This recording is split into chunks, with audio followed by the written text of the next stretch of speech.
Muito obrigado, Sr. Presidente, Sr. Presidente, Srs. Deputados, Sras. Deputadas. Eu quero começar por cumprimentar o jornalista Mário Figueiredo, o Sr. Provedor do ouvinte da RTP, pela presença nesta comissão, pela presença nesta casa e pelo contributo que hoje nos traz, dando seguimento ao contributo e à participação e à intervenção que tem tido ao longo de meses nesta questão que aqui nos traz hoje, que é a suspensão, o encerramento das emissões de onda curta da RDP Internacional. E quero começar por sublinhar e por valorizar o gesto que o provedor do ouvinte teve, e eu penso que isto é raro e vale a pena ser valorizado, que teve o gesto e a iniciativa de se dirigir à Comissão Parlamentar para a Ética, Cidadania e Comunicação, dando conta da disponibilidade de contribuir com o seu testemunho, com a sua informação, com o acompanhamento que tem feito, permitindo enriquecer esta discussão e este acompanhamento que os deputados e as deputadas nesta Comissão Parlamentar podem desenvolver. E nesse sentido, valorizando essa sua disponibilidade e essa sua participação hoje aqui nesta reunião, lamento apenas, e compreendendo a situação, mas consideramos que é de lamentar, que por razões de contingência de agenda do Sr. Ministro, às quais fomos sensíveis e compreendemos, mas fomos obrigados a alterar a sequência das reuniões para que os contributos que aqui fossem colocados, as questões que fossem suscitadas e que os deputados poderiam depois trazer ao Sr. Ministro, de uma certa forma a questão está prejudicada na medida em que foi necessário alterar e antecipar a reunião com o Sr. Ministro para a parte da manhã. Mas há aqui uma reflexão que é preciso fazer. Há uma avaliação que as senhoras deputadas e os senhores deputados dos vários partidos podem e devem fazer, e no caso dos partidos que suportam o Governo, da coligação governamental, há aqui um trabalho de discussão e de reflexão que surge como oportunidade. E depois cumprirão, cada deputado terá a cumprir o seu papel. E, portanto, não é inútil estarmos aqui, embora a reunião seja depois da reunião que se fez com o Ministro. Penso que é útil, é importante e tem muito valor o contributo e a reflexão que o Sr. Professor aqui nos traz. Eu não vou fazer, digamos assim, perguntas diretas e questões de pergunta-resposta. Vou, digamos assim, propor-lhe ou convidá-lo a abordar, da forma como entender mais adequada, este problema da emissão em onda curta da RDP Internacional, na sequência do trabalho que tem feito e que é muito importante na antena da rádio pública, enquanto professor no seu programa, mas trazendo aqui a sua perspectiva sobre esta matéria da avaliação, ao abrigo da qual, ou a pretexto da qual, supostamente esta interrupção temporária, segundo assim foi anunciado, estaria a decorrer. Nós chamamos a atenção para a necessidade do anúncio corresponder à prática, ou seja, a avaliação tinha que acontecer de facto, sob pena de haver aqui um embuste, peço desculpa pela expressão, mas por outro lado há o problema das implicações já hoje que esta interrupção das emissões está a ter, relativamente à ligação aos nossos compatriotas nas comunidades portuguesas pelo mundo.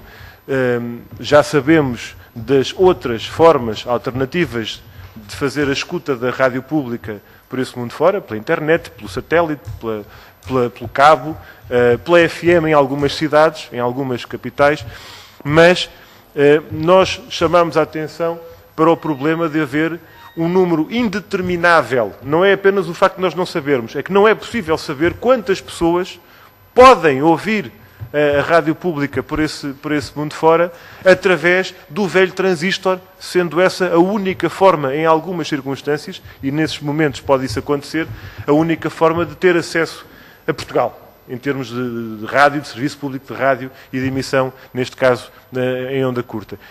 Eu gostava que trouxesse a sua intervenção estas matérias do que está a acontecer agora para os portugueses espalhados pelo mundo, pelos embarcados, pelos motoristas no transporte internacional, por um conjunto vasto que, julgo eu, em alguns aspectos, terá feito chegar ao provedor da rádio e ao provedor do ouvinte e à rádio alguns destes testemunhos, embora, como saibamos, esta resposta, terminando agora, Sr. Presidente, esta resposta e este alerta que muitos compatriotas nossos têm feito chegar à RDP está muito aquém do universo potencial de auditório, de ouvintes que ouvem ou que poderiam vir a ouvir a rádio pública neste contexto. Muito obrigado, Sr. Presidente.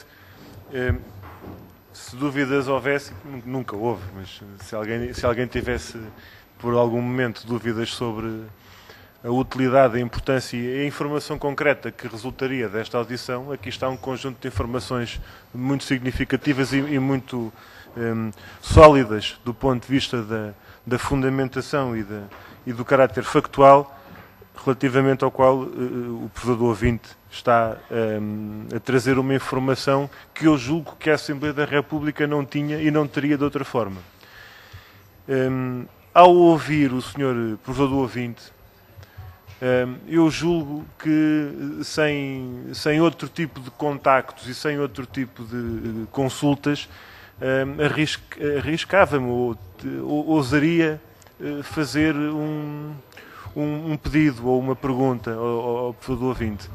Se, infelizmente, a administração da empresa RTP não procurou, junto do provedor do ouvinte, conhecer o testemunho e as mensagens que de tantas partes do mundo chegaram ao provedor do ouvinte sobre esta matéria, e, portanto, se estas mensagens estão apenas no âmbito que acabámos de ouvir, eu gostava de perguntar se, na sua opinião, estaria de acordo em que essa informação e esse enquadramento que essas mensagens podem configurar pode fazer parte do acervo da Comissão Parlamentar.